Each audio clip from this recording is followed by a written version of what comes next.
Saúdo a todos com a paz do Senhor Jesus, graça e paz, boa noite a todos e a todas. Posso começar aqui, pastorzão? Bom, seguinte, Deus tem uma palavra para nós nessa noite, nesse dia, né? Quero já cumprimentar todos que estão nos acompanhando já pelas redes sociais, também pelo Facebook, e dizer que Deus tem uma palavra para a sua vida. Mas hoje eu quero convidar você a pegar um papel e uma caneta e anotar algumas coisas que a gente vai falar sobre a pregação hoje, alguns assuntos que a gente vai falar, que eu tenho certeza que vai trazer uma clareza para a sua vida num todo. Eu quero ler em Colossenses capítulo 1, versículo 18, já para a gente poder iniciar. Esse vai ser o texto base que nós vamos utilizar.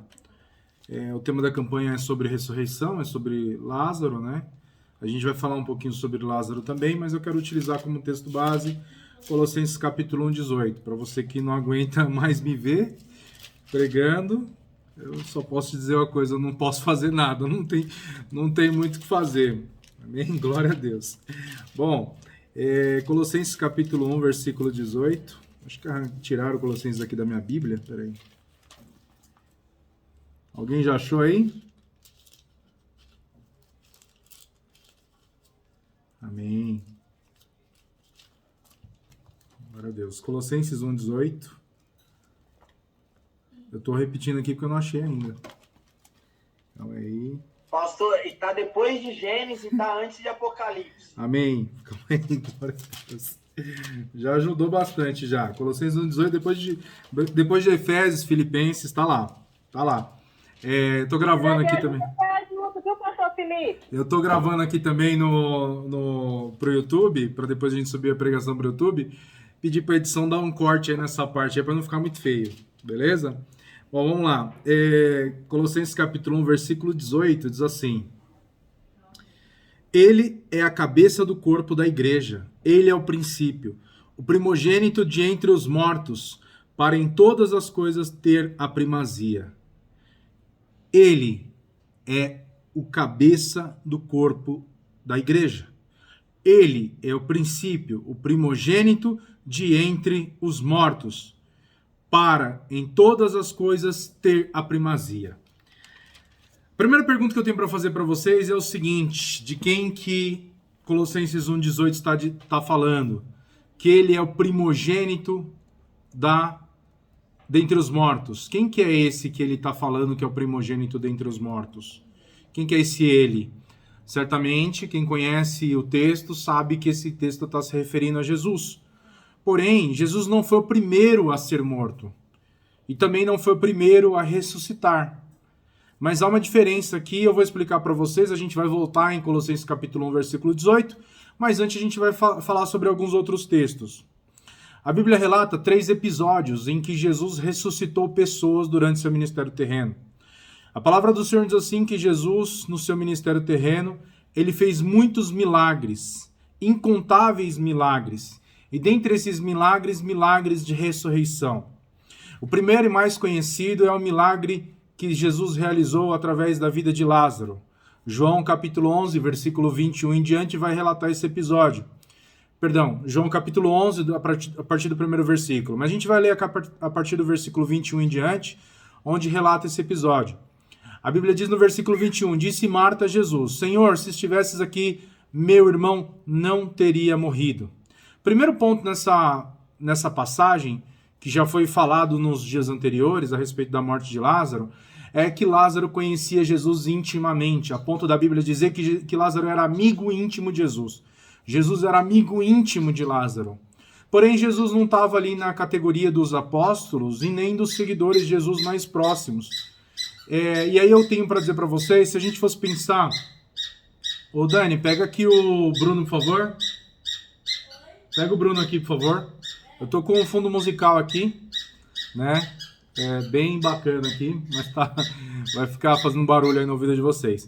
Então, a primeira coisa que a gente precisa pensar é o seguinte: quando Jesus ele chega, a Bíblia diz assim que Jesus ele conhece Lázaro, que ele é amigo íntimo de Lázaro, que ele tinha já uma comunhão, já tinha um relacionamento anterior com Lázaro.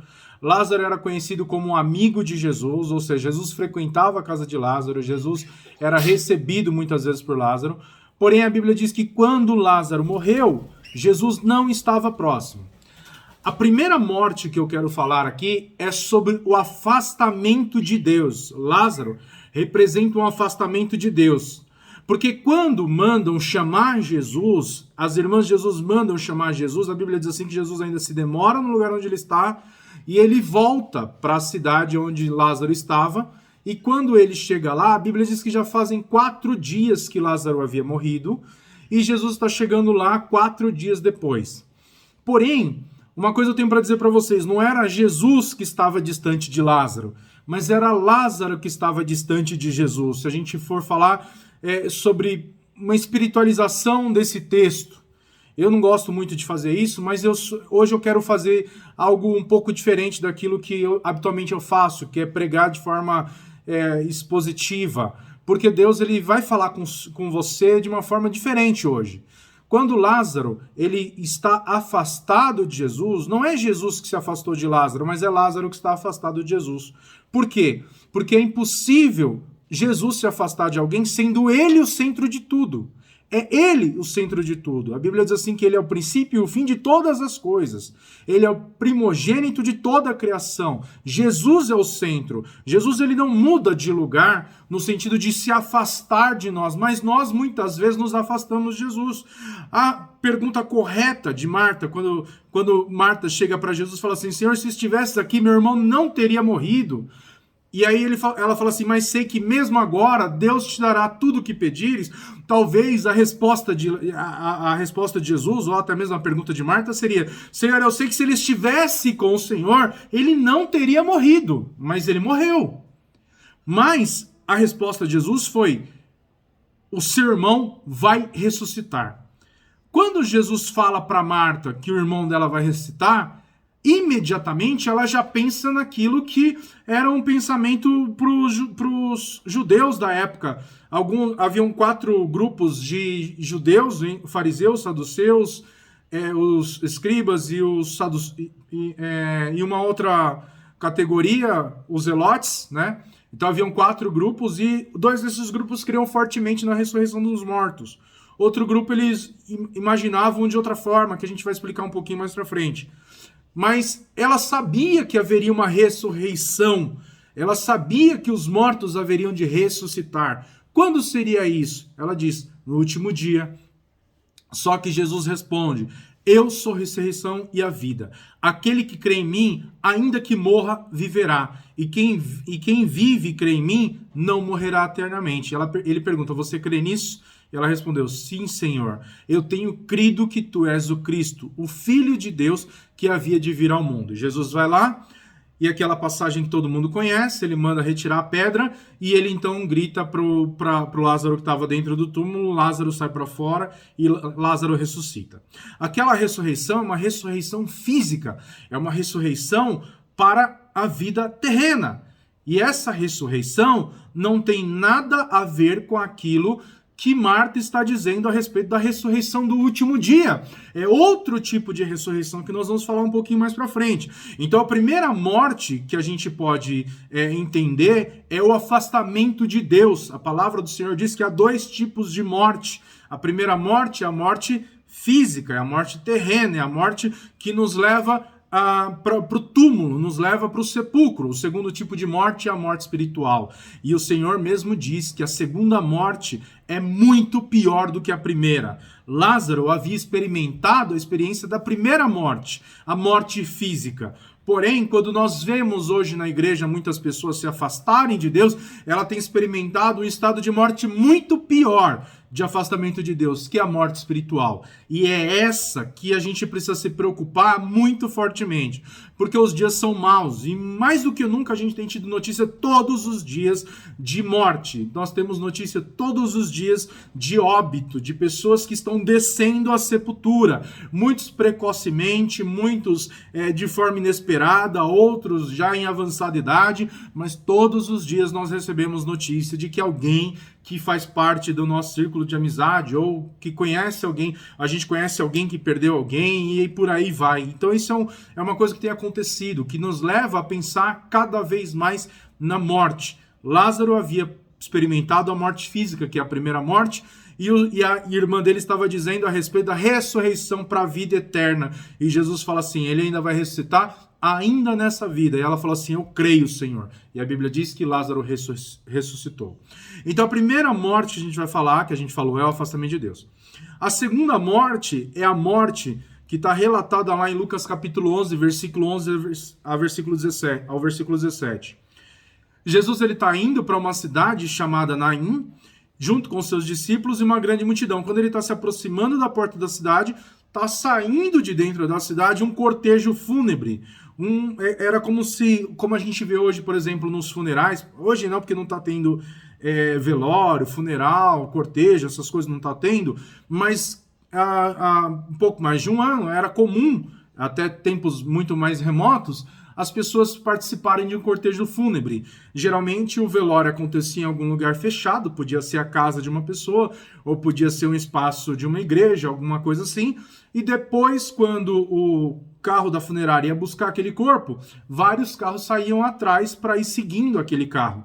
E esse era um cortejo fúnebre. Só que isso não é uma novidade no nosso tempo. Isso não acontece de hoje. A Bíblia vai dizer que há quase 2000 anos atrás, Jesus está acompanhando, está passando por um cortejo fúnebre. Só que quando Jesus está vendo aquela mulher que estava à frente daquela multidão, daquele cortejo fúnebre, que era comum que a mãe estivesse à frente do cortejo fúnebre, puxando aquele cortejo, a Bíblia diz que o Senhor Jesus se compadeceu dela, ele amou ela, ele se importou com ela, ele olhou para ela e falou assim, não chore. Quando ele disse para ela, não chore, imediatamente ele se aproxima do caixão. Você consegue imaginar Jesus se aproximando daquela mulher, olhando no fundo do olho daquela mulher, e talvez com todo o amor do mundo, enxugando a lágrima daquela mulher, e dizendo assim, não chore. Qual seria a sua resposta diante da dor, diante do desespero, diante da morte? Se alguém chegasse para você e dissesse assim, não chore. O choro faz parte da aceitação do luto. Ninguém vai dizer para uma pessoa enlutada, dizer assim, não chora. Não chora. Eu lembro quando eu era pequeno, que muitas vezes eu apanhava, minha mãe me batia e falava para mim engolir o choro. Ela batia, depois falava, engole o choro. Era mais ou menos... Era uma forma de falar que era para eu parar de chorar. Eu engolia o choro, parava de chorar na hora, porque senão eu ia apanhar de novo. Mas naquela ocasião, Jesus está se compadecendo da dor daquela mulher. Ele está falando para ela, não chore. Por que ele está dizendo para aquela mulher que ela não chorasse? Porque a dor dela era pequena? Ou porque ele não se importava com a dor dela? Ou porque ele tinha solução para o problema dela? Primeiro a gente precisa entender a importância que a viúva tinha na Bíblia Sagrada, e aí eu vou falar qual tipo de morte que a viúva de Naim representa. Haviam 4 grupos de pessoas especiais na Bíblia Sagrada, que é chamado de quarteto vulnerável. Pessoas com as quais Deus se importava muito, e Deus falava que as causas dessas pessoas elas deveriam ser preservadas, que essas pessoas elas tinham especial importância para o reino, que é o órfão, a viúva, o estrangeiro e o pobre, o necessitado. Por que essas pessoas elas tinham vital importância? Porque eram pessoas indefesas, eram pessoas fracas, eram pessoas necessitadas. E Deus se importa com cada uma das nossas necessidades. Deus se importa com o órfão, Deus se importa com a viúva, e Deus se importa com a causa dos pobres, Deus se importa com a causa dos necessitados, Deus se importa com o estrangeiro. Por quê? Porque Deus ele não está alheio ao nosso sofrimento. E as viúvas elas não tinham direito à herança. Aquela mulher já tinha perdido o marido, o sustento dela viria do filho. Uma vez que ela perde o filho, ela não tem possibilidade de ter um sustento. Então isso representava o quê? Escassez. A segunda morte, a morte do filho da viúva, representa a escassez. Talvez você esteja vivendo um período de escassez, gerado pela perda de emprego, ou gerado pela perda financeira, ou gerado pelo coronavírus, ou talvez a escassez ela tenha vindo na sua família, ela tenha vindo no seu casamento, ela tenha vindo na sua saúde, um processo de escassez que muitas vezes a gente vive, e a Bíblia diz assim que Jesus se importou com aquela mulher. Jesus enxugou as lágrimas do olho daquela mulher e disse para ela, não chore. E se aproximando daquele caixão, ele tocou o esquife, que era como se fosse um caixão aberto, que estava sendo carregado por aqueles homens, e disse assim, jovem, eu lhe digo, levante-se. E imediatamente ele entregou à sua mãe, e todos ficaram cheios de temor e louvaram a Deus. O que Deus está querendo dizer? Que no seu processo de escassez, no seu processo de dificuldade, seja ela financeira, seja ela conjugal, seja ela familiar, seja ela um processo de escassez no seu trabalho, o Senhor se importa. E Ele é poderoso para mudar a situação, tocar o esquife, parar o cortejo fúnebre e mudar a situação. E a Bíblia diz que aquele jovem se levantou e ele foi para sua mãe. E todos ficaram cheios de temor, louvavam a Deus e disseram, um grande profeta se levantou entre nós. Deus interveio em favor do seu povo, porque é isso que Deus faz. Deus intervém em favor do seu povo. Falar de Cristo, falar de salvação, não é falar de alguém que busca a Deus, mas é de alguém que é buscado por Deus, é de alguém que é alcançado por Deus. Foi o Senhor que nos alcançou, foi Ele que se entregou por nós. O processo de salvação, a história de salvação, não é uma história do homem buscando a salvação, mas de Deus buscando o homem perdido. E essa escassez que muitas vezes a gente vive é algo que Deus ele tem poder para mudar. Esse processo de escassez, Deus tem poder para mudar, porque Ele interveio em favor do seu povo. E a Bíblia diz assim que essas notícias sobre Jesus espalharam-se sobre toda a Judéia e regiões circunvizinhas. O que significa? Que vai haver notícia de que Deus mudou a sua situação, que vai haver notícia de que onde havia escassez, Deus vai abundar. Deus vai fazer você prosperar no seu casamento, nos seus estudos, na sua faculdade, no seu trabalho. Deus vai fazer você prosperar nas suas finanças, porque Deus pode fazer isso. Essa não é uma mensagem de autoajuda, essa não é uma mensagem para inflar o seu ego, essa não é uma mensagem para dizer para você que Deus está a seu serviço, mas é uma mensagem para dizer para você não se desesperar, engolir o choro, porque Deus está mudando a situação. Amém? E o terceiro tipo de morte relatado na Bíblia, nos evangelhos em que Jesus realizou milagres, é a morte da filha de Jairo. A Bíblia diz que Jesus ele estava falando quando chega alguém da casa de Jairo. Jairo estava lá falando para Jesus ir até a casa dele porque a sua filha estava enferma. E Jairo era um dos principais da sinagoga, um dos chefes da sinagoga, um dos mestres da sinagoga. Ou seja, era alguém proeminente dentro da religião, e de repente alguém chegou para Jesus e falou para Jesus assim, falou para Jairo, esquece, não tem mais jeito, não incomodes mais o mestre. Ele deve ter muitas outras coisas importantes para fazer, ele deve ter muitos outros lugares para visitar, ele deve ter muitas outras coisas para resolver, provavelmente problemas que tenham solução, mas o seu caso, esquece, porque sua filha já morreu. Agora eu vim aqui te chamar para a gente cuidar do enterro. Que tipo de morte que é essa? É a morte que fala da morte de um projeto, um sonho. Por quê? Porque a morte da filha de Jairo é uma morte que contraria as leis naturais. É muito comum filhos enterrarem pais. Ninguém pensa, nenhum pai pensa em um dia enterrar seu filho. Nenhum pai. Nenhum pai. É uma coisa não natural. Nenhum pai pensa que vai ter um filho e que o filho vai morrer antes dele. Por quê? Justamente porque a Bíblia diz isso, que essa é a ordem natural. É crescer, se multiplicar, criar os filhos, morrer em boa velhice. É natural que os pais morram antes dos filhos. Agora aqui a gente vê uma situação em que a menina, ainda sendo muito jovem, a Bíblia vai dizer que ela era jovem, ela morreu antes do pai dela. Ou seja, era uma morte não natural. A gente pode falar de um sonho, de um projeto, de algo que você iniciou e que você pensou que ia dar certo e aquilo morreu num prazo muito curto. Você achou que aquilo teria uma longevidade muito maior e aquilo morreu. O que aconteceu? A Bíblia diz assim que Jesus olha para Jairo e fala, não tenha medo, creia, somente creia. e ela será curada. Para o teu problema, para a tua dor, para a tua dificuldade, para o teu sonho, para o teu projeto, para aquilo que morreu, Jesus diz, somente creia. Quando ele chega na casa de Jairo, ele não deixa ninguém entrar, exceto Pedro, Tiago, João, pai e a mãe da criança, mas ninguém. Tem coisas que Jesus vai fazer que às claras, ele chama você para o meio e ele realiza um milagre como ele fez com o homem da mão mirrada. O homem estava lá escondidinho no canto, com a mãozinha dele encolhida, Jesus falou, vem para o meio, porque Jesus queria fazer um milagre para que todos pudessem ver. Mas tem horas que é no particular. Jesus manda você entrar e fechar a porta, que é você e ele. É o processo de aprendizado. Deus quer te ensinar algo. Deus quer cavar nas suas estruturas. Deus quer que você aprenda algo. Deus quer que você desbloqueie algo que está bloqueado na sua mente, alguma coisa que você precisa entender que você não entendeu ainda. É algo que é você e Deus. Deus, ele entra, fecha a porta, e a Bíblia diz assim, que enquanto ele estava lá dentro, ele fala para o povo. O povo está se lamentando e ele fala assim, não chorem, ela não está morta, mas dorme. Qual foi a resposta daquele povo para Jesus? Eles começaram a rir.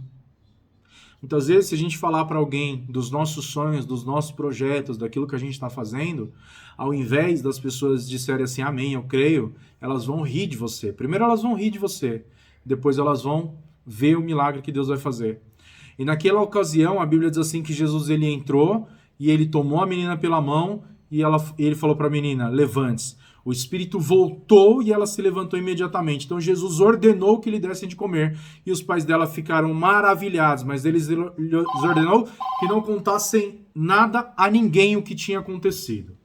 Então, nesse processo de transformação na vida de Jairo, Deus ele fez um milagre na vida da filha de Jairo a portas fechadas. Não era uma coisa pública, era uma coisa a portas fechadas. E Deus faz isso também.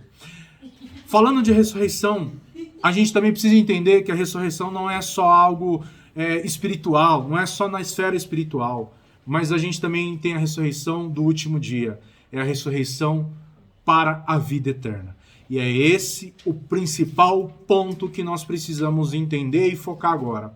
Sabe por quê? Porque muitas pessoas têm corrido atrás do milagre sobre a vida financeira, do milagre sobre a escassez, do milagre sobre os sonhos e projetos, do milagre em diversas áreas, mas assim como a irmã de Lázaro se preocupou dizendo assim, olha, eu sei que ele vai ressuscitar no último dia, muitas pessoas estão vivendo como se Jesus não fosse voltar, como se não houvesse ressurreição, como se a ressurreição fosse algo que não vai acontecer. E a Bíblia vai dizer que essas pessoas, elas são mais indignas do que todas as outras, porque aquele que não espera em Deus, aquele que espera em Deus somente nessa vida, ele é o mais indigno dos homens.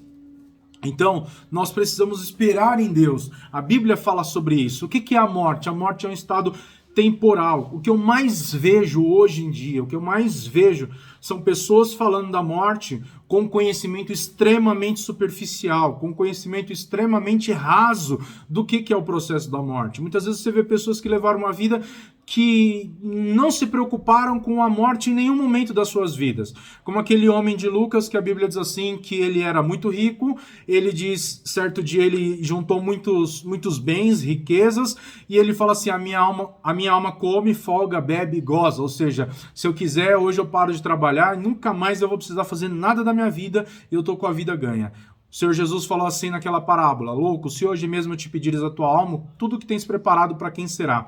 E a Bíblia diz assim que aquele homem, então, Jesus está falando para aquelas pessoas para que eles não se preocupassem somente com aquela vida. E num diálogo com os discípulos falam assim para Jesus, o que é a vida eterna? O Senhor fala assim, olha, vocês têm que se preocupar não com a vida terrena aqui, porque não há ninguém que deixar alguma coisa em prol do reino, em prol da vida eterna, não receberá ainda nessa vida 100 vezes o mesmo tanto, mas por fim a vida eterna. Jesus várias vezes advertiu o povo sobre as questões de buscar coisas terrenas apenas. Ele fala em Mateus capítulo 5 sobre a importância de buscar o reino de Deus e a sua justiça.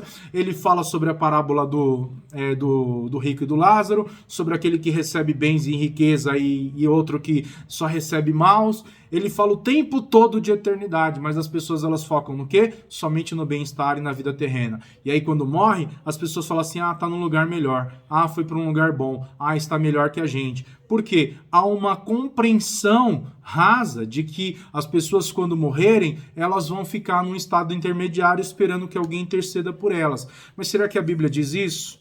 Será que a Bíblia dá ênfase para isso? A gente vê lá na cruz do Calvário que Jesus está sendo morto, e quando ele está sendo crucificado, havia um ladrão à esquerda e um ladrão à direita. O ladrão da esquerda dizia assim: olha, você salva-nos, a ti e a nós, você não é Deus? Você não é poderoso? Você não disse que reconstruiria o templo em 3 dias? Você não pode fazer milagre? Então tira a gente daqui da cruz, faz alguma coisa. O outro que estava quietinho, pensando na vida de pecado que ele havia levado, na condenação que ele receberia, em tudo que aconteceria com ele depois da morte ainda, porque ele pensava na eternidade, ele sabia que aquele sofrimento era temporal e que algo pior ainda viria. Ele está lá pensando assim: esse cara não sabe o que ele está falando. E ele olha para o ladrão e fala assim: você é maluco? Nós merecemos estar aqui. A nossa condenação é justa. A nossa condenação é justa. Mas a desse homem não. Você sabe o que mais chama atenção? É que a cruz, ela não é algo louvável. A cruz não é algo que as pessoas falam assim: não nos surpreende em nada saber que Jesus morreu na cruz, porque era uma execução da época. As pessoas, os criminosos mais perigosos, eles morriam na cruz. Os apóstolos foram crucificados. Pedro foi crucificado de cabeça para baixo. Outros apóstolos também foram crucificados. A história da igreja conta. E nenhum deles tem poder para nos salvar.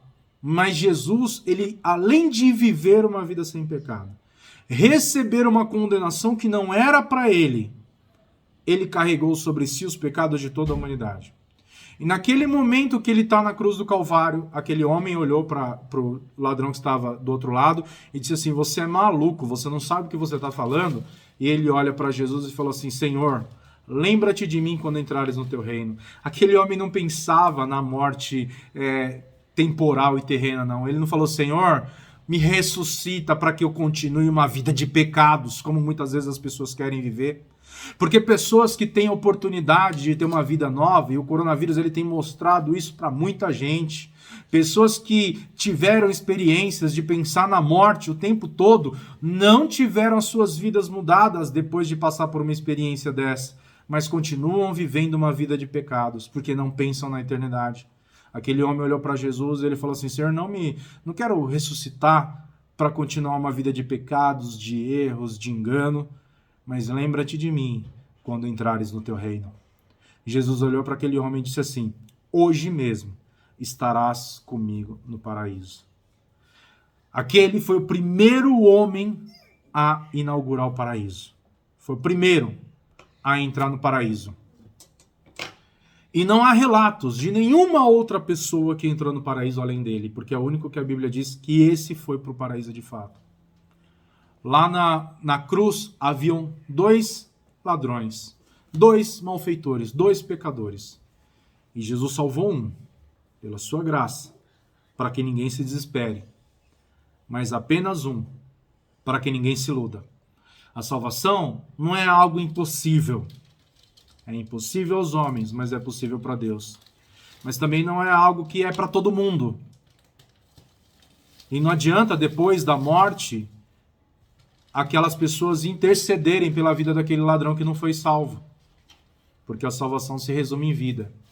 É uma decisão que você tem que tomar em vida, de entregar a sua vida para Jesus. Mas hoje, Deus te dá uma oportunidade porque talvez você esteja como Lázaro. Morreu porque está afastado de Deus. Mas ele vem ao seu encontro. E ele diz para você: vem a vida. Só que sabe o que mais chama atenção? Lázaro morto 4 dias. Ele teve que ser desatado para que ele pudesse voltar à vida. E aí a gente vê pessoas que elas passaram muitos dias na UTI. Pessoas que passaram 40, 50, 60 dias na UTI. Essas pessoas, elas voltam à vida porque elas estão no estado praticamente semi-morto, respirando por aparelhos, ligadas em diversos aparelhos, pulmão artificial, entre outras coisas. E quando ela volta à vida, ela tem que aprender a falar, ela tem que aprender a andar, ela tem que aprender a se alimentar, ela tem que aprender a se comunicar, ela tem que aprender muitas coisas que ela sabia antes. Assim também é muitas vezes aquilo que acontece com as pessoas que estão mortas espiritualmente e Deus traz a vida novamente. Elas acham que vai ser tudo fácil. E não é fácil, nunca vai ser. Mas num bom processo de recuperação, de fisioterapia espiritual, de ajuda, vai precisar de gente para segurar na sua mão para você poder andar. Vai precisar de gente para te ajudar a colocar comida na sua boca para você poder se alimentar. Vai precisar de gente para te virar de um lado para o outro para você poder andar na direção certa. Mas não vai ser impossível, até que você possa caminhar novamente na presença do Senhor Jesus. Essa mensagem não é uma mensagem de autoajuda para você prosperar financeiramente, ou para você sair da escassez, ou para a sua vida financeira, familiar, conjugal melhorar, mas é uma mensagem para você sair do túmulo espiritual para a vida eterna, porque ele é o primogênito dentre os mortos, porque ele foi o primeiro a ressuscitar, não em um corpo mortal, que vai morrer de novo, porque esse é o salário do pecado, mas em um corpo glorificado. Esse é o grande segredo do Evangelho. O segredo do Evangelho não é sobre ter, é sobre ser. Não é sobre nós, é sobre ele. Então, esteja preparado para ter um encontro com o Senhor Jesus, para que as pessoas, no dia da sua morte, possam dizer assim: eu sei que um dia eu vou reencontrá-lo. Não clichê, não é a mensagem clichê de dizer assim: ah, morreu, agora tá bem, foi pro céu. Não é tão simples assim, gente. Não é tão simples assim. Mas também não é tão difícil. O caminho é Jesus. Ele é o caminho, a verdade e a vida. Ninguém vem ao Pai a não ser por ele. A salvação é obra exclusiva dele. Eu jamais vou olhar para uma pessoa dentro do caixão e dizer assim: ele não foi para o céu. Ou jamais vou olhar para uma pessoa dentro do caixão e dizer assim: ela foi para o céu. Porque só quem sabe da salvação é o próprio Deus e a própria pessoa. Porém, eu tenho muita preocupação quando eu vejo pessoas que não levaram uma vida reta diante de Deus, não viveram uma vida para a glória de Deus e de repente morreu, todo mundo acha que aquela pessoa está salva, banalizando a salvação. A salvação é um processo durante a vida, é pela fé e pela fé somente. Eu tenho falado sobre isso todos os dias que eu tenho oportunidade de pregar. A salvação é pela fé, a fé em Cristo. Então, se você está num processo de dormência espiritual, de morte espiritual, hoje ele diz, chama o teu nome e diz assim: sai para fora. Com dificuldade, aprendendo a andar, aprendendo a falar, aprendendo a se comunicar, Jesus ele vai fazer um milagre na sua vida. Mas não pare, porque ele foi até o fim por você. Ressurreição não é sobre morte, sobre coisas físicas, não é ressurreição física, mas é ressurreição espiritual.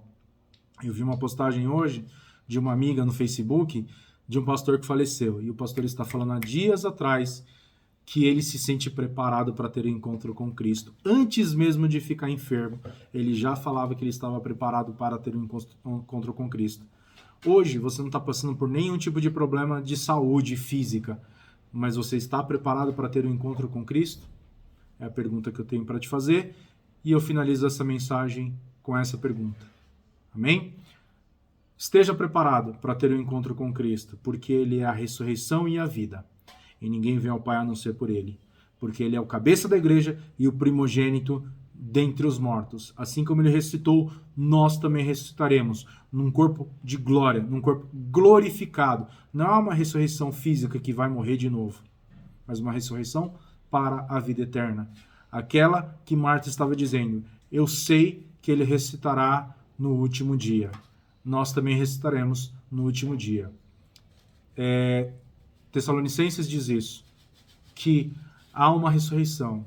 Os mortos em Cristo serão ressuscitados. Eu estarei lá, certamente, para a glória do Eterno.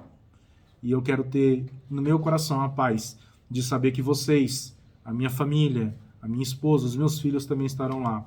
Que Deus abençoe a sua vida, que Deus possa falar mais ao seu coração. Amém?